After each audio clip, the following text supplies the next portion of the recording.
Безплатни прегледи на ходилата на възрастни деца ще се извършват днес в диабетен център Свети Лука в София.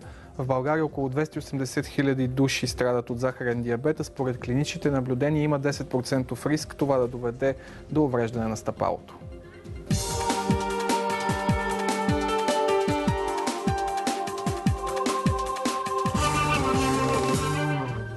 Николай Догамаджиев е в диабетен център Свети Лука. Ники, с какво се характеризира заболяването на стъпалото при хората, които страдат от диабет? Да.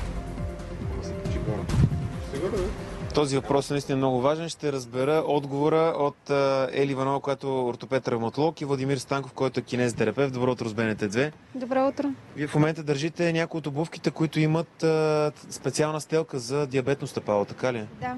Всъщност тук в момента започват прегледите. Само днес ли са безплатните? Днес. И само да ни обясните всъщност какво значи диабетно стъпало, каква е разликата между нормалната стелка и стелката за диабетно стъпало. За диабетиците трябва да е с по-широка площ на стъпване. Има определени показатели. Повдиганията и сводовете, които се позиционират за диабетиците, се правят по определен начин, с малко по-малки наслагвания и определена специална повърхност, която прави собствени изолации при големи натоварвания. Обувката е съобразена с всички международни изисквания. Има вътре, вънка естествена кожа, както за дами, така и за господа. А иначе безплатните прегледи оттам да тръгнем са само днес или...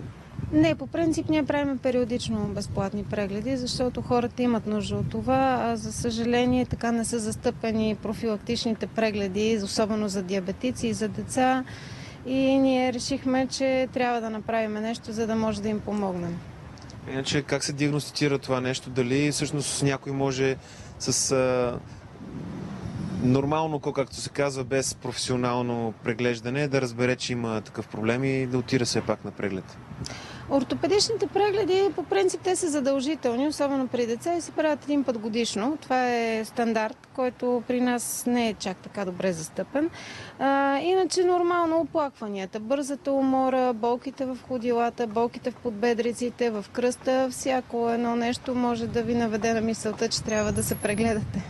Технически, за да се стигне до тази стелка, какви са процедурите при вас? Какво се случва? Пациентите най-често идват самостоятелно, поради наличието на някакъв проблем и дискомфорт при по-сериозни натоварвания, по-дълги преходи.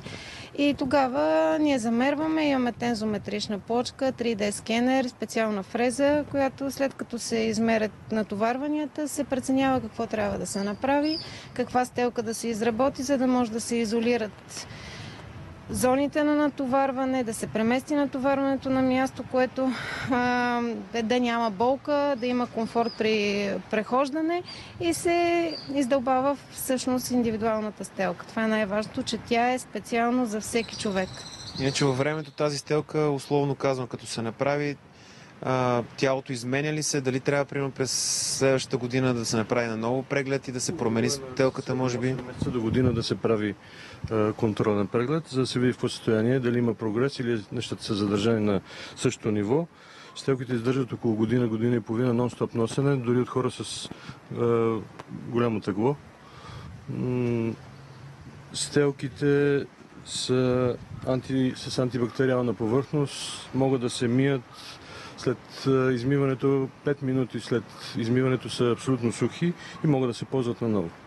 Значи технически тази стелка не е вечна, както се казва, не като материал, а като форма. И всъщност е хубаво наистина да се правят прегледи, за да се диагностицира дали нещата са на същия етап или не.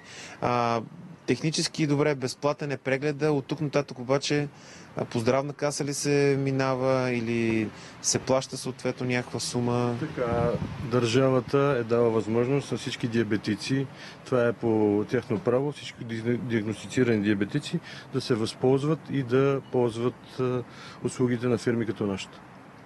Иначе хора, които нямат диабет, обаче могат ли при вас да направят подобно изследване, ако имат паднал свод, те наречен дюстабан? Да, тук няма ограничение, това са само единствено диабетици и всеки човек, който има проблем, може да се прегледа. И естествено да се изработи, ако се налага, изделие за него.